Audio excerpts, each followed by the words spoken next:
လို့ပြောကြတာမတောက်လာပွင့်တဲ့အခါ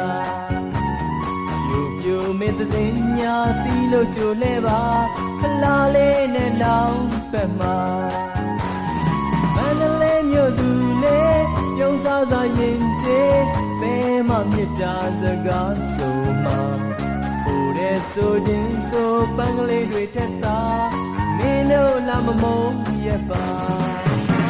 အလွန်လေးမပေးနဲ့မြူပါဘယ်လေးလူတဲ့လူဟာကိုတယောက်သာရှိသေးတာ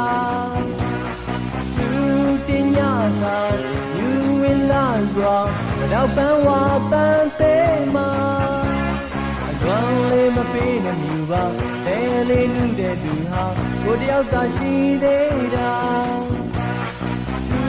တင်ညတာယူဝင်လာစွာတော့ပန်းဝါပန်းပေးမှာမန္တလေးမြို့ကမပြန်နိုင်ပါဗျာတော့ကူကူတဲ့ကြာကြံပွဲပြီးရဲ့အမြဲနေတော့မှနောက်နှစ်ကိုလည်းဆုံးတွေ့မှာပဲဗျာခါကအသေးမခိုင်လို့တာနှုတ်မစရဲပါကွန်ဆူတင်ပါခင်ဗျာရှာရည်တဲ့ပင်မှာနွယ်လို့ပြောကြတာတောက်လာကွင်းတဲ့ကပြိုမေသစင်ညာစီလို့ကြိုလဲပါခလာလေးနဲ့လောင်းဖက်မှာ